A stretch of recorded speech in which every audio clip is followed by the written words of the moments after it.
Merci Pascal. On aura tout à l'heure un temps pour louer après la prédication et pour prendre la Sainte Seine. Ça va, c'est bon. Ouais. Désolé, on n'a plus le micro-casque, alors je suis obligé de prendre le micro sans fil. Vous me dites, si je l'éloigne trop, ça m'arrive des fois, mon bras il fatigue et petit à petit, voilà, et à la fin vous ne m'entendez plus.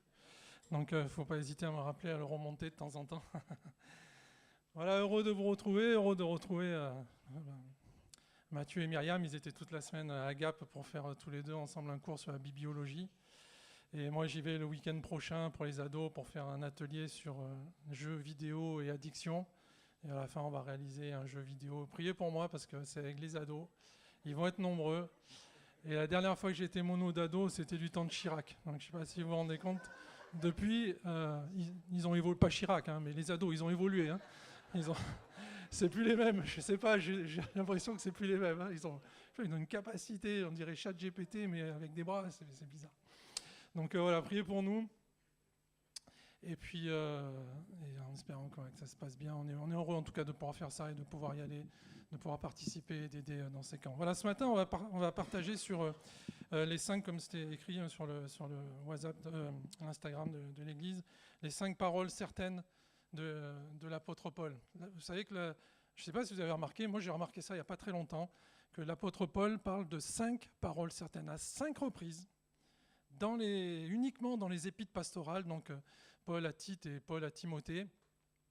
Il va parler de ces 5 paroles certaines qui vont un peu en miroir des 10 paroles, parce que vous savez que les commandements, on appelle ça souvent les 10 commandements, mais en réalité c'est les 10 paroles, et ça vient en miroir des 10 paroles de Moïse. L'apôtre Paul va recevoir lui aussi 5 paroles, qui reçoit aussi du Seigneur, de la même façon que Moïse l'avait reçu de l'Éternel, puisque l'apôtre Paul dira « Je n'ai reçu ça ni appris d'un homme, mais une révélation par une révélation de Jésus-Christ ». Ce n'est pas des paroles que quelqu'un lui a expliquées, comme un apôtre qui était à côté de lui. Ce n'est pas des paroles qu'il a sorties comme ça en préparant une prédication, comme moi ce matin. Non, c'est Jésus qui lui a révélé. Et donc forcément, lorsque l'apôtre Paul, à un moment, dans les évangiles, il dit « cette parole est certaine », c'est qu'il y a quelque chose d'important là derrière. Et je ne sais pas si vous avez remarqué, on le lit souvent et on ne s'en est pas forcément rendu compte. Il y a des choses comme ça qui crèvent les yeux, on ne les voit pas forcément. Ça vous arrive? Moi, des fois, je cherche mes lunettes, j'étais sur le nez. C'est des choses qui... C'était en convention, là. On était tous les pasteurs en train de manger le premier soir au Buffalo Grill et on repart. Et le pasteur de Toulon, le pasteur Christophe Fabreg, il se tourne vers moi et il me dit « Où est ma sacoche ?» Et je le regarde, dans une main il avait le blouson et dans l'autre main il avait une sacoche. Et il tourne comme ça, il dit « Elle est où ma sacoche ?» Et moi, je me dis « Il ne peut pas être bené au point de chercher la sacoche qu'il a dans la main. » Donc je me dis « Il y a une deuxième sacoche. » Et je commence à chercher une deuxième sacoche. Et à un moment donné, quand même, je me dis, mais t'as vu que t'as une sacoche dans la main? Et il regarde, il fait, ah ouais, c'était sa sacoche. Comment voulez-vous que le Seigneur il s'en sorte avec des pasteurs comme nous? Il y en a un, il cherche la sacoche dans sa main, et l'autre, il cherche une sacoche qui n'existe pas. Quand le Seigneur a dit qu'il a choisi les choses les plus faibles pour confondre les plus fortes, je crois que voilà, c'est pas les fils de Zébédée, c'est les fils de Zébéné. Et on a besoin de sa grâce pour servir. Mais enfin, bon, de temps en temps, il y a des éclairs de génie. Et donc, ce matin, on va voir ces 5 paroles qui sont comme, vous savez, dans la parole de Dieu, il est fait mention de la puissance de l'évangile. C'est le mot grec dounamis qui a donné dynamite. Et ici, ça va être comme 5 bâtons de dynamite qui vont exploser tout ce que les gens pensaient jusqu'à présent. La grâce, le fait que le Seigneur soit venu, qu'il soit mort pour nos péchés, va transformer tout ce qui était du temps de la loi. Et on passe du temps de la loi au temps de la grâce. Et cette première nouveauté, ce premier bâton de dynamite, c'est dans 1 Timothée 1,15. Il nous est dit « La parole que voici est certaine. Elle mérite d'être reçue sans réserve. Jésus-Christ est venu dans ce monde pour sauver des pécheurs et je suis pour ma part l'exemple type d'entre eux. » Première nouveauté dans l'Évangile, le salut par grâce. Ça change tout. C'est une révolution. Ça paraît évident ce qu'il dit. Jésus-Christ est venu dans ce monde pour sauver des pécheurs. Je me dis, ça n'a pas l'air extraordinaire. Pour nous, ça semble évident. Mais à l'époque, c'est de la dynamite. Parce qu'à l'époque, pour pouvoir être sauvé, c'était à nous d'aller vers Dieu. Il fallait aller vers le temple, vers le tabernacle. C'était à nous d'aller faire les sacrifices. C'était à nous de faire ce qu'il fallait. Si vous aviez fait un péché de manière intentionnelle, vous n'étiez pas sauvé. Vous ne pouvez être sauvé que si vous l'aviez commis de manière non intentionnelle et à condition qu'il y ait un sacrifice. C'était compliqué. Il fallait trouver un endroit où faire les sacrifices. Qu'est-ce qui se passait quand vous étiez entre deux sacrifices et qu'il y avait un péché? Est-ce que vous étiez sauvé, pas sauvé? C'était compliqué. Et d'un seul coup, la révolution. Là, c'est Dieu qui vient vers les hommes et qui dit « Je vous ai fait grâce ». C'est plus à nous de faire le pas, d'aller vers lui. Il est venu parmi nous, il a marché au milieu de nous et il nous a fait grâce. Et aujourd'hui, nous sommes sauvés. Nous n'avons plus besoin ce matin de faire venir des animaux, des pigeons, des brebis, ainsi de suite, pour faire des sacrifices. On est libérés de tout ça. Révolution. Premier bâton de dynamite. Le Seigneur est venu dans ce monde pour sauver des pécheurs. Et il dira cette phrase juste après, qui moi me percute, m'interroge, parce qu'il dit « Je suis pour ma part l'exemple type d'entre eux ». L'exemple type du pécheur, l'apôtre Paul, lui dont il disait qu'il était toujours fidèle quant à la loi, qui croyait en Dieu, qui s'il était fidèle quant à la loi et s'il n'avait pas chuté, il n'avait pas commis de crime, je lui dis « Attendez, pour moi, le pécheur type, c'est Hérode, à la limite. Celui qui a tué ses enfants pour qu'il ne puisse pas lui prendre sa place, qui a eu des comportements, qui a fait des sacrifices d'humains, et ainsi de suite. Là, oui, on a le pécheur type. Et l'apôtre Paul dit non, le pécheur type, c'est moi. Pourquoi?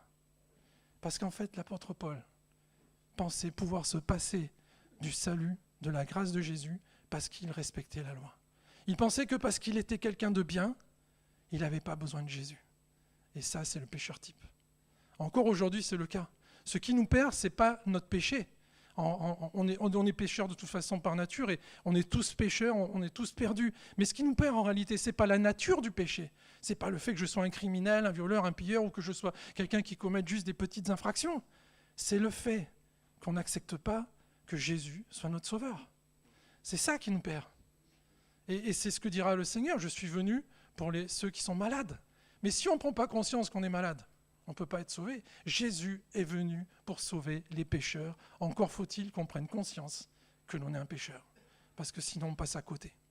Et l'apôtre Paul nous rappelle qu'il y a deux types de personnes finalement qui se perdent. Ceux qui sont effectivement de gros pécheurs et qui n'en ont rien à faire de ce que Jésus a fait pour eux. Et ceux qui pensent qu'ils n'ont pas besoin de Jésus parce qu'ils pensent être bien, être au-dessus des autres, être différents. Moi, je ne suis pas comme, se rappeler ce pharisien qui dira « je ne suis pas comme ce publicain ». Et nous, on pourrait se dire « je ne suis pas comme cet homme que j'ai croisé à la prison, à la Farlède, et je ne commets pas les mêmes erreurs ». Mais malgré tout, si je n'accepte pas que Jésus soit mon sauveur, si je ne suis pas repentant, eh bien, je suis perdu. Il faut comprendre donc que le pécheur type est celui qui pense ne pas avoir besoin de Jésus, que l'on soit quelqu'un de bien ou que l'on soit un mécréant. Donc ça, c'était la première parole certaine. Deuxième parole certaine, nouveauté dans l'Évangile, la fin des privilèges. Il nous est dit dans 1 Timothée 3.1, « Celui qui aspire à être un dirigeant dans l'Église désire une belle tâche. Cette parole est certaine. » Pourquoi j'ai envie de dire, il utilise une cartouche de ces 5 balles pour juste quelque chose qui ne concerne finalement que ceux qui voulaient être évêques, diacres, ainsi de suite, et ceux qui étaient des responsabilités. Parce que jusqu'à présent, les seuls qui pouvaient vraiment travailler dans le temple et être au service du temple, c'était qui? Ok, j'ai bien fait de venir. C'était les Lévites. C'était les seuls. Il y avait une sorte de privilège. Alors, ce n'est pas un privilège dans le sens... Ça s'explique bibliquement, on n'aurait pas le temps de l'expliquer ce matin, mais il n'y avait qu'eux qui avaient droit. Il n'y avait qu'eux qui avaient la possibilité. Et ça va même plus loin, c'est que ne pouvaient rentrer dans le temple que ceux qui étaient des hommes, qu'il ne fallait pas être infirme, et ainsi de suite. Il y avait des personnes qui n'avaient pas accès. Et d'un seul coup, là, tout change. J'aspire à servir Dieu dans l'église, dans le temple, tu peux. Waouh, révolution. Tu peux. À condition que tu as un bon témoignage, qu'on l'examine pendant un temps. En fait, ça ne dépendait plus de quelque chose d'aléatoire, que nous, on ne maîtrisait plus, qu'on ne maîtrisait pas, je suis né dans la bonne famille ou pas. Ça dépendait juste de nous, de notre attitude, de ce qu'on était capable de faire, de notre envie, de notre envie de vouloir servir Dieu et de faire ce qu'il faut pour ça, d'avoir ce bon témoignage. Et ça change tout aussi à ce moment-là. Dans la hiérarchie, dans la façon dont sont gérées les églises, dans ce qui se passe dans l'église primitive, dans ce que ça va permettre de générer, qui va rejaillir jusqu'à nous aujourd'hui, ça va transformer les choses. Ça change tout, c'est un bâton de dynamite, là encore, qui va tout transformer. Et dans dans Acte 6, on voit ce problème-là des privilèges. Hein, parce que c'est ça aujourd'hui, ce qu'il faut, c'est penser qu'aujourd'hui, on ne peut plus avoir de privilèges dans l'Église. Ça ne peut pas exister. On ne peut pas se targuer d'être au-dessus de quelqu'un d'autre sous prétexte qu'on a connu avant, sous prétexte qu'on vient d'un mouvement qui est peut-être mieux, sous prétexte que nous, on n'a jamais commis ça l'erreur, et ainsi de suite. On ne peut pas. La seule chose qui peut empêcher quelqu'un d'accéder à faire quelque chose dans le service, c'était justement son témoignage. C'était d'un point de vue biblique. Voilà, mais ça ne pouvait pas être quelque chose de subjectif. Et on voit que dans Acte 6, les veuves juives semblaient privilégiées sur les veuves hellénistes. Hein. On voyait ça restait, ça avait la vie dure, ça. Hein, jusqu'à présent, pendant des siècles, c'était comme ça, c'était eux, ce qui est le peuple choisi. Et d'un seul coup, là, les gentils, hein, les barbares pouvaient rentrer et ils étaient au même niveau. Jésus, enfin l'apôtre Paul dira, il n'y a plus ni homme, ni femme, ni juif, ni grec. On est tous sauvés par grâce, on est tous égaux devant le Seigneur. Il n'y a plus de privilèges et ça balaye tout. Parce que d'un seul coup, la communion fraternelle se fait avec des gens avec qui ils n'avaient jamais eu de rapport avant. Et même, c'était interdit. Et d'un seul coup, voilà qu'ils sont obligés de travailler ensemble. Et ça nous oblige, nous aussi, hein, encore aujourd'hui, à pouvoir prendre sur nous, à se supporter les uns les autres, comme dit la parole de Dieu. Et il va falloir qu'ils prennent 7 personnes qui étaient d'origine grecque, qui vont pouvoir s'occuper justement aussi de ces veuves. Et ils vont rétablir ce qui était finalement une injustice. Et c'est le problème des privilèges. C'est que souvent, ils sont injustes. Ils nous amènent à vivre des injustices et on ne peut pas, dans la communion fraternelle, dans l'Église, vivre des injustices. Et ça, c'est quelque chose qu'on doit examiner chacun pour soi, quel que soit notre niveau, quel que soit le service ou ce pourquoi on travaille. S'il n'y a pas des injustices dans notre façon de penser par rapport à notre frère, à notre sœur, dans notre façon d'agir, est-ce qu'il n'y a pas des choses qu'on fait beaucoup pour certains et qu'on ne fait jamais pour d'autres, par exemple? Il doit y avoir cet équilibre. Moi, je vous avoue, j'ai du mal des fois à être invité chez les gens parce que je me dis pourquoi j'irai chez l'un et pas chez l'autre. Et j'ai du mal aussi à faire venir à la maison à cause de ça. Parce que je ne veux pas qu'il y ait un sentiment que certains soient privilégiés ou puissent penser que les autres soient privilégiés et pas les autres. Et on doit pouvoir garder cette égalité de traitement dans la parole de Dieu nous informe.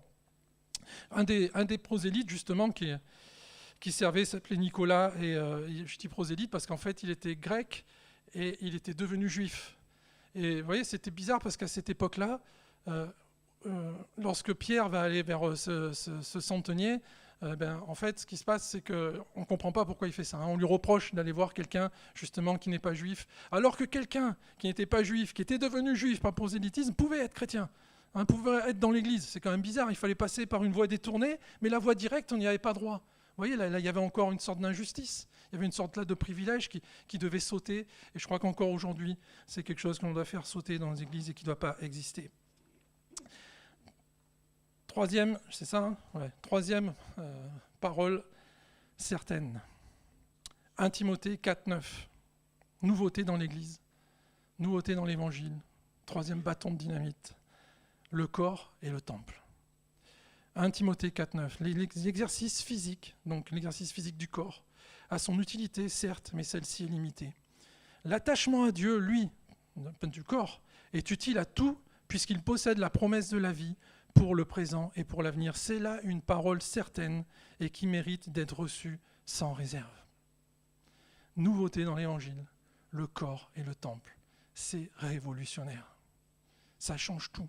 Jusqu'à présent, le Seigneur, l'Éternel, la Shekinah se posait à certains endroits, c'était dans le tabernacle, c'était dans le temple, l'Esprit pouvait reposer sur quelqu'un, et généralement il reposait qu'un temps, et puis il partait, le seul dont il est dit que l'Esprit reposa sur lui ne le quitta plus, c'est David, mais pour tous les autres, à chaque fois il reposait, il repartait. Il y avait un temps, il y avait un endroit bien particulier où la présence de Dieu était là, et si on n'y était pas, c'était fini, et c'est pour ça que la Samaritaine demandera au Seigneur, où doit-on adorer notre Seigneur? Certains disent que c'est sur la montagne, d'autres disent que c'est dans le temple, et Jésus répondra, il arrivera un temps où on adorera en esprit et en vérité. C'était plus une histoire de moment, c'était plus une histoire de temps, mais la parole de Dieu nous dit que le Seigneur est avec nous tous les jours jusqu'à la fin du monde, qui nous a envoyé son esprit, le consolateur, et qui est avec nous. Et l'apôtre Paul nous rappelle que le corps est le temple du Saint-Esprit. Rappelez-vous, 1 Corinthiens 6,18, fuyez l'impudicité, quel autre péché qu'un homme commette. Ce péché est hors du corps, mais celui qui se livre à l'impudicité pêche contre son propre corps. Ne savez-vous pas que le corps est le temple de Dieu? Si quelqu'un détruit le temple, Dieu le détruira. Extraordinaire. D'un seul coup, la présence de Dieu n'était plus dans le temple, elle est en nous. Elle est là. Et vous imaginez la puissance qui pouvait faire en sorte que lorsqu'il y a eu l'inauguration du temple de Salomon, la présence de Dieu qui était là empêchait les gens de pouvoir s'approcher, la présence de Dieu sur la montagne avec Moïse les empêchait de s'approcher. Et imaginez, c'était juste pour un temple. Ici, potentiellement, on est peut-être 50, 60 temples. Vous imaginez la puissance que ça peut faire? Ce qui peut être mis en œuvre. On ne le réalise pas, ça, des fois. Hein. Et pourtant, c'est la vérité. C'est ce que nous disons, d'où l'importance de la communion fraternelle. On peut démultiplier la Shekinah en étant ensemble dans la communion fraternelle, chacun étant ce temple qui héberge le Saint-Esprit et qui peut permettre justement que les choses changent, que les gens soient transformés, que les malades soient guéris. Tout ça, ça nous permet de réaliser à quel point notre corps aussi a de l'importance. Et ici, l'apôtre Paul, il fait finalement 2 étapes. Il parle du corps avec la partie chair et du corps avec la partie esprit. Et quand il parle du corps avec la partie chair, vous vous rappelez ce qu'il dit? Il dit l'exercice physique a son utilité.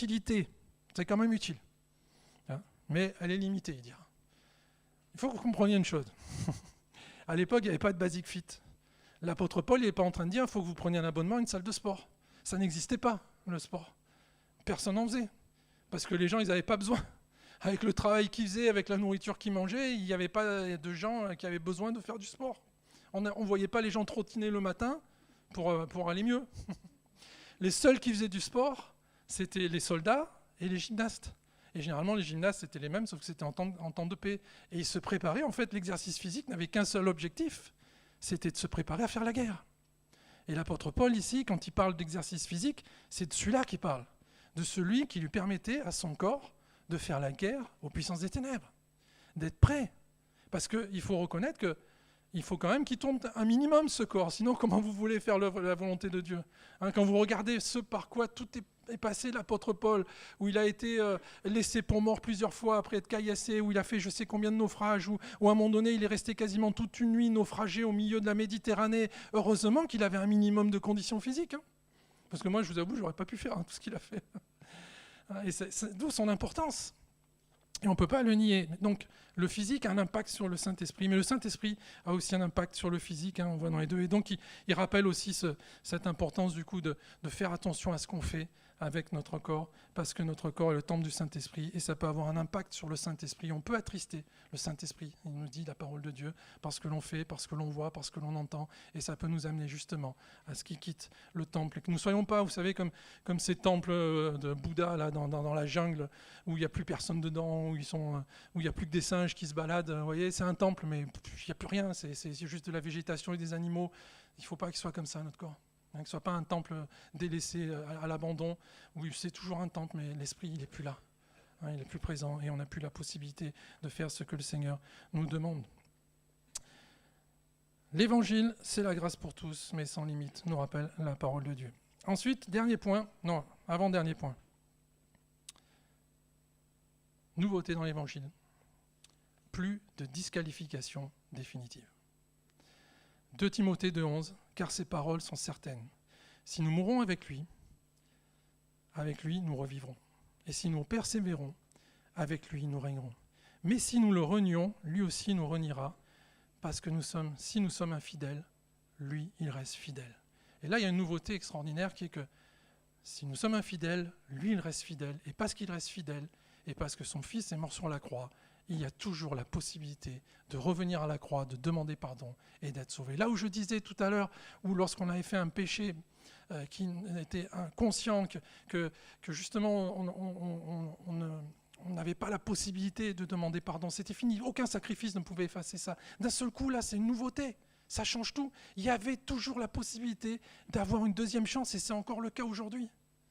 Ça change, ça dynamite en fait ce point où lorsque l'on avait échoué, le péché ça veut dire rater la cible, lorsqu'on avait raté la cible, on avait raté la cible, qu'on soit à 2 mm ou à 5 km, c'était fini, c'était mort. Et là, d'un seul coup, il y a cette grâce qui nous permet de pouvoir avoir cette deuxième chance. Et on le voit bien avec Pierre. Pierre qui lui va renier 3 fois le Seigneur. On ne peut pas dire que c'était par inadvertance. Forcément, il sait que ce qu'il a fait, c'est impardonnable. Il sait que c'est mort pour lui. Non seulement il a renié 3 fois, mais il a renié 3 fois avec imprécation, c'est-à-dire avec des insultes, en disant des termes du genre ici, ça serait la vie de ma mère, je ne le connais pas ce gars. C'est ça, et 3 fois. Il ne peut pas dire qu'il n'a pas fait exprès. Il sait qu'il est disqualifié. Il le sait parce qu'il va reprendre son ancien travail, il va aller retourner pécher parce qu'il sait que pour lui c'est fini. Et d'un seul coup, alors qu'il est en train de finir d'amener la barque après une nuit sans avoir pris de poisson, voilà que Jésus est sur la berge. Il lui a préparé un petit déjeuner. Il va le restaurer physiquement, moralement, spirituellement. Il va le remettre en place et il va lui redonner une mission. Waouh, quelle grâce! Ça, c'est la grâce. Comprenez? Personne ici ne pourrait être présent s'il n'y avait pas la deuxième chance. J'en suis sûr. L'église serait vide. Et Pierre l'a bien compris, ça. Lui qui, lorsqu'il avait passé pour la première fois, vous vous rappelez de ce passage, il est émouvant parce que Jésus il nous est dit, passa devant un aveugle. Il est dit, il vit un aveugle en passant. Jésus le voit, l'aveugle. Mais les disciples, ils n'en ont rien à faire. Non seulement ils ne le voient pas, mais lorsque Jésus va commencer à s'arrêter et qu'il va vouloir prier pour lui, qu'est-ce qu'ils vont dire? Ils vont dire, qui c'est qui a péché pour qu'il soit dans cet état? C'est lui, c'est sa famille? Vous voyez, il le condamne. Il y a ce jugement qui est là. Il faut trouver une explication, une raison. Et des fois, on est encore comme ça, nous aussi. S'il a un problème, s'il lui est arrivé ceci, s'il a ce malheur, c'est qu'il a forcément fait quelque chose de mal. On cherche une explication, on cherche, en le culpabilisant, on se déculpabilise nous parce qu'on se dit, si nous, ça ne nous arrive pas, c'est que forcément, on est mieux que lui. Et c'est ce qui se passe avec Pierre et avec les disciples qui sont là. Il y a cette déconnexion, il y a ce mépris, il le voit de manière hautaine. Et d'un seul coup, après que le Seigneur est monté au ciel, rappelez-vous lorsqu'il va au temple et qu'il va voir ce boiteux, là ça ne va pas être la même chose. Alors que pour l'aveugle, il va dire qu'est-ce qui a pu le mettre dans cet état? Là ici, Pierre, il ne parle pas de l'état de l'aveugle, il parle de son état à lui. Il va dire je n'ai ni or ni argent, je suis comme toi en fait, je suis le même. Lui-même, il a renié le Seigneur. Moi, j'étais disqualifié aussi. Toi aussi, tu es disqualifié à cause de ton infirmité. Tu ne peux pas rentrer dans le temple. Mais au moins, toi, tu y es pour rien. Moi, je l'ai fait sciemment. Je sais ce que c'est de passer par là. Alors, j'ai rien. Je suis comme toi. Vous voyez, il se met au niveau, cette fois-ci, du boiteux. Et il va lui dire, ce que j'ai, je te le donne. Et il lui parle de Jésus. Celui qui l'a restauré peut aussi restaurer cet homme. Il le croit. Et ça change à jamais sa façon de voir les choses et ça va changer à jamais ce que lui fera et ça va changer à jamais ce que les autres vont vivre à ses côtés. Et je crois que pour nous, c'est la même chose. Comment agissons-nous lorsque nous sommes... Est-ce qu'il n'y a pas des personnes à côté desquelles on passe et qu'on va les juger comme c'était la première fois avec les disciples lorsqu'ils vont passer de cet aveugle? On va peut-être avoir des préjugés et on va peut-être se considérer comme supérieur, peut-être inconsciemment, mais voyez, on ne va pas faire ce qu'il faut. Et on va oublier de leur dire, mais moi je suis comme toi et je connais le Jésus qui peut te transformer, qui peut te changer. Parce que finalement, en réalité, j'étais pire que toi et le Seigneur m'a relevé. Est-ce qu'on est encore capable de faire ça? Est-ce qu'on est encore capable de donner aux autres aussi la deuxième chance? Parce que ça fait partie des 5 marqueurs de la doctrine et du bon dépôt qui doivent exister dans nos cœurs et dans nos vies. Et c'est ça qui peut nous amener à transformer ceux qui sont là. Parce que finalement, on se rend compte qu'on n'était pas mieux qu'eux et qu'aujourd'hui, ils ont à leur tour besoin du Seigneur pour être sauvés. L'évangile est une bonne nouvelle, c'est de la dynamite qui permet à ceux qui sont autour de nous, lorsqu'on la met en place, comme c'est écrit ici, de pouvoir toucher les cœurs. Et puis, dernière nouveauté, dernier bâton de dynamite. Cet esprit, il l'a répandu avec abondance sur nous pour Jésus-Christ, notre Sauveur. Il a fait pour que, déclarés justes par sa grâce, et non pas par les œuvres, nous devenions les héritiers de la vie éternelle qui constitue notre espérance. C'est là une parole certaine. Et je veux que tu insistes fortement, il parle à Tite, sur ces choses afin que ceux qui ont cru en Dieu s'appliquent à accomplir des œuvres bonnes. Voilà ce qui est bon et utile aux hommes. Ici, nouveauté dans l'Évangile, la nature des œuvres. Ce n'est plus les œuvres qui nous sauvent. C'est parce que l'on est sauvé que l'on peut accomplir les œuvres. Ça encore, c'est quelque chose qui révolutionne la façon de voir de cette époque-là et du temps de la loi. Ça amène le temps de la grâce sur quelque chose que jusqu'à présent, ils n'avaient jamais pris conscience. Et ici, l'apôtre Paul dit 2 choses importantes. La première, il dit qu'effectivement, c'est par grâce, il dit que nous sommes sauvés. Et donc, ce n'est plus par les œuvres. Et ça, je pense qu'avec ce qu'on a déjà dit là depuis le début, vous l'avez compris. Mais il dit aussi que finalement, les œuvres ne sont pas optionnelles. Elles doivent être là. Il dira, insiste fortement sur ces choses afin que ceux qui ont cru en Dieu s'appliquent ou s'attachent à accomplir des œuvres bonnes Voilà ce qui est bon et utile aux hommes, non pas ce qui sauve l'homme, mais ce qui est bon et utile aux hommes, et notamment pour ceux qui nous entourent et qui sont autour de nous, qui ont besoin d'être au bénéfice de la grâce que nous avons reçue au travers des œuvres que l'on va pouvoir mettre en place. La religion pure et sans tache, c'est un peu le problème aujourd'hui, c'est que finalement la religion a été inversée. C'est ce qui fait que dans ce point-là, c'est compliqué de le mettre en place. Parce que Jacques, dans son épître, va dire, la seule fois où il y a le mot religion, d'ailleurs dans la parole de Dieu, c'est Jacques qui en parle. Et du coup, on peut raisonnablement penser que c'est une définition, puisque c'est la seule fois où il en est fait mention. Et Jacques dira, la religion pure et sans tache devant Dieu, notre Père, consiste à visiter les orphelins et les veuves dans leur affliction et à se préserver des souillures du monde. C'est-à-dire, en résumé, que la véritable religion, c'est s'occuper, prendre soin de son prochain et veiller sur sa sanctification. Et nous, on a fait l'inverse. Nous, on veille sur la sanctification de son prochain et on prend soin de nous.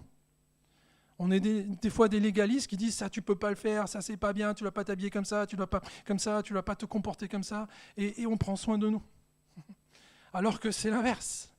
La véritable religion, pour que ce point-là du bon dépôt, il puisse être en œuvre dans notre doctrine, dans notre foi, dans notre évangile que nous dispersons, il faut comprendre que l'on doit prendre soin de la veuve et de l'orphelin, on doit prendre soin des autres, et c'est sur nous, c'est sur notre propre sanctification que l'on doit veiller dans notre rapport avec notre Seigneur et notre Dieu, comme on l'a vu entre le rapport du corps et de l'esprit. Alors je vais conclure. Je ne vais pas être plus long ce matin, j'aime bien être court. Les musiciens peuvent remonter s'ils veulent, on va lancer après un chant et on lancera la Sainte Seine. Les frères pourront commencer déjà à se lever s'ils veulent. Je vais conclure en disant que finalement, on pourrait se dire, ok, donc c'était comme ça sous le temps de la loi, maintenant c'est comme ça sous le temps de la grâce, et on pourrait se dire qu'il y a une sorte d'opposition, mais en réalité c'est pas le cas, parce que ceux qui connaissent bien la parole de Dieu m'auraient repris tout de suite en me disant, mais tout ce que tu as dit là, sous la grâce, dans le Nouveau Testament, finalement on le voit aussi dans l'Ancien Testament, et c'est vrai, Il est dit que l'Ancien Testament était l'ombre des choses à venir, et même s'il y avait la loi, et s'il y avait toute cette façon de la mettre en œuvre qui était peut-être compliquée, malgré tout, on voit qu'il y avait des exceptions.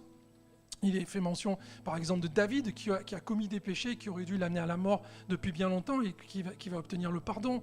On a Jonas qui va avoir la deuxième chance. On a aussi de nouveau le roi David qui va manger les pains de proposition, vous vous rappelez, qui étaient réservés qu'aux Lévites et pourtant il ne va rien lui arriver, et ainsi de suite. Donc on voit que ces choses-là étaient déjà présentes, mais elles étaient des exceptions. Maintenant, elles sont devenues la règle. Maintenant, elles sont la grâce qui nous accompagne tous les jours. C'est notre quotidien. Et alors, j'ai envie de dire, c'est vrai que si c'est ce qu'on doit réaliser, si on doit mettre en œuvre ces 5 paroles dans notre vie, on pourrait se dire, ouais, ça ne va pas être simple. Il y avait déjà les 10 paroles de Moïse, tu en rajoutes 5 supplémentaires, ça en fait 15 en tout en faire. Quand est-ce que je l'ai fait? Quand est-ce que je suis sûr que j'en ai pas loupé? Et ainsi de suite. Et en fait, vous allez voir, c'est très simple. Il suffit juste de mettre en œuvre la toute première, celle qui nous dit que Jésus est venu pour sauver le pécheur. Si on a compris celle-là, si on a réalisé que finalement nous ne sommes rien, qu'on a besoin d'être repentant et d'accepter notre Sauveur, notre Seigneur comme notre Sauveur, si on a pris conscience de ce que Jésus a pris à la croix, qu'il a pris notre charge, qu'il a pris notre condamnation et que tout ce que nous avons aujourd'hui c'est par grâce, que finalement sans lui aujourd'hui on serait perdu. Lorsqu'on prend conscience de ça, forcément les 4 autres points ils se mettent en place tout seuls. Ils se mettent en place tout seuls. On ne va pas avoir de privilèges, on va pas rechercher de privilèges. On va être plutôt de ceux qui, comme Jésus, vont laver les pieds des disciples et leur préparer un petit déjeuner alors qu'il vient de les trahir et de les renier. Parce que nous, on saura que c'est par grâce que nous sommes là encore aujourd'hui. On ne pourra pas non plus avoir un manque de respect pour notre corps. Parce que lorsqu'on prend conscience que le Seigneur qui est mort sur la croix, qui est le Dieu de l'univers, qui a créé les cieux et la terre, qui est venu habiter parmi les hommes, est venu maintenant habiter dans mon corps et qui me permet aujourd'hui d'avoir le Saint-Esprit. Je ne peux plus regarder des choses que je ne devrais pas. Quand je prends conscience de ça, je dois faire attention. Je prends conscience que mon corps, je dois y faire attention et que je ne peux pas faire ce que je veux parce que sinon, je vais attrister le Saint-Esprit. Et forcément, lorsque je réalise que le Seigneur est venu pour sauver mes péchés, pour me sauver de mes péchés, eh bien, les œuvres vont être là. Elles vont être là parce que, eh bien, on sait que les autres ont besoin, comme à un moment donné, Pierre, lorsqu'il va être face à ce boiteux, ont besoin aussi d'être au bénéfice de cette grâce. Ne négligeons pas un si grand salut, dit la parole de Dieu. Je crois qu'aujourd'hui, il n'y a que ça finalement à réaliser. Ce matin, c'est la seule chose que vous avez à faire, vous de votre côté. est-ce que le Seigneur Jésus est votre sauveur? Est-ce que vous avez pris conscience qu'il est mort pour vos péchés et que vous l'avez accepté et que vous êtes repentant devant lui? C'est ça qui changera tout. Amen. On va prendre un temps pour prier maintenant. Alléluia, Seigneur. Notre Dieu, notre Roi, nous voulons, Seigneur, nous en remettre à toi ce matin parce que nous voulons être comme le Pierre qui a rencontré le boiteux.